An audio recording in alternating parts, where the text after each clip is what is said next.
Hey everyone, my name is Matt. Welcome to my shop. Today is March 14th, Pi Day, and it's my weekly shop update. So a quick reminder that in, I think it was like 3 weeks, myself and a bunch of other online YouTube people are going to be in Atlanta at the woodworking shows. We'll be there April 1st through the 3rd.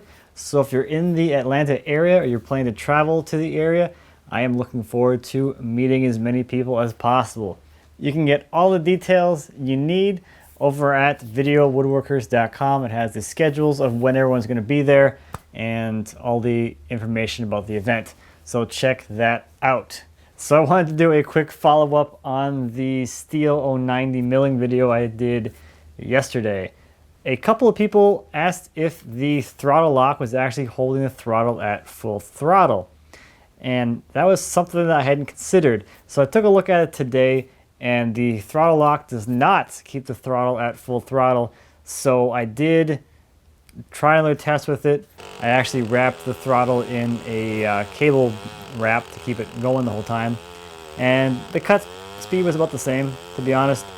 Not a whole lot different, but then again, I did have 2 cuts already on that chain, so it's probably a little dull. But I'm getting closer to getting that thing running as great as it can. I think a narrower kerf blade will really help. It's a fly in here. It'll really help make it cut a lot faster because there's a lot less material for that thing to remove. So looking forward to trying that out some more, but I don't really care that much. It's still a lot of fun to do, and chainsaw milling is not that fast anyway, so I'm not too worried about it right now. It's just a lot of fun. The main advantage of that saw is it can take the large bar mounts, so I can do a really long bar. So look for more of that in the future. I'm really excited about those logs though. Awesome logs. So one thing I want to let you know about is I'm a member of the Minnesota Woodworkers Guild, and every year they put on a show called the Northern Woods, where you can submit, or members or anyone actually can submit work to be displayed in a public place, and it's like an actual show. So I have submitted my sofa table to the show this year, and one thing you can do as well, besides just showing your work in the show, is you can select to have your work judged. So not only will this be the first time my work will be on display publicly, it will also be judged. So I'm looking forward to that. That's going to be a ton of fun, I think. We shall see what happens with that.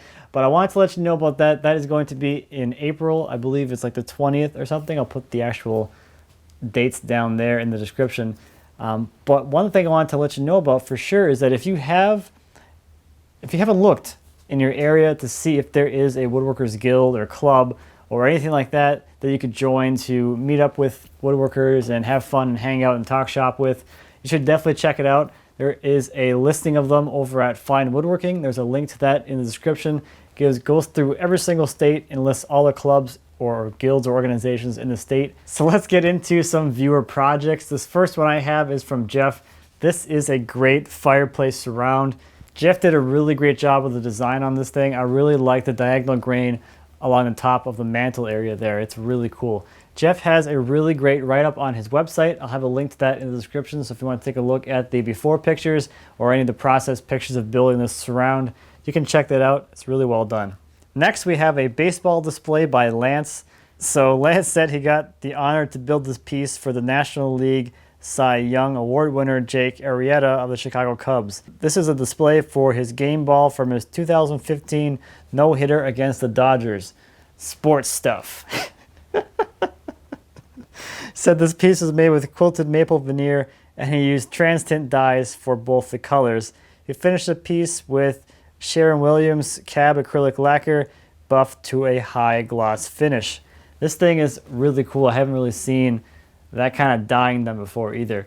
Lance has a fantastic YouTube channel here on YouTube. You should check that out. He does fantastic work and has some really great videos. And lastly, this week we have a project from Will, an oak and steel bench. So I was a little late to the party over at Will's YouTube channel. He has a fantastic channel. It's incredible. He just knows how to storytell. So when you're watching his videos, you're just compelled to know what's going to happen next and the whole story behind what went into the project. He does a fantastic job with the video work itself as well. So check out Will's channel. I don't think you'll be disappointed at all. All right, so what's happening with me in the shop this week? Well, I continued working on my trim project. So I got a few pieces of the baseboard. Let's see, here's one. I got a few pieces of baseboard. I sanded the flat section here with my orbital sander, and then I went back and sanded the profile section here by hand. And on trim, I just sanded it to 120 grit. So that was like one pass by hand on here with 120 grit, and I was done. And the surface is pretty good. I mean, keep in mind, this is gonna be down on the floor, so it's not too critical. I'm not super worried about it, but it actually doesn't look like it was sanded with 120. It looks like it was sanded higher than that. So I got 3 coats of finish on 3 pieces of baseboard, and I think I'm gonna put one more coat on just to even things out just a little bit more, and then I can start the install of these 3. I didn't get a whole lot of time to be sanding stuff here in the shop this week, but it's a lot less tedious for me to just do a few at a time because I'm gonna be not installing it all at once anyway, because that sounds terrible. The other thing I did this week is I got a good start on my casing. I got all of the blanks made for it, essentially. I got all the boards planed, edge jointed, and ripped to final width, so all I have to do now is run them through the router and profile them. And if you haven't seen it before, I think I showed this back in the fall, but this is the bit that I'm going to use for the casing. This guy right here. That's the casing bit, and it gives this is the profile here. So I've used this bit once in the past before, and it went pretty well. A lot of feather boards, light passes. This bit removes a lot of material, and that's a lot of spinning metal. So, yeah. Go slow with that one. The other thing in the shop this week is every year the Habitat for Humanity here in the Twin Cities has a spring gala where they have a fundraiser, and every year I try to donate something for their live auction, not the live auction, the silent auction. And usually I just donate like a cutting board or 2. Actually, 2 cutting boards and 2 bowls is what I did last year. And I think I did cutting boards the year before. And the year before that, I did a spice box, which was insane.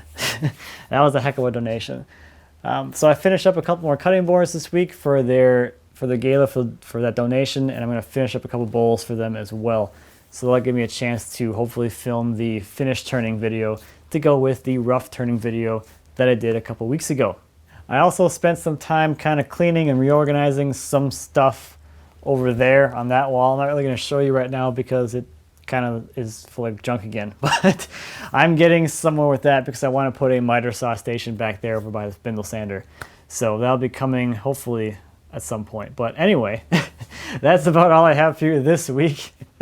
Thank you as always for watching. I greatly appreciate it. If you have any questions or comments about anything I talked about today or anything here in my shop, please feel free to leave me a comment. As always, I appreciate those, and I'd be happy to answer any questions you might have. And until next time, happy woodworking.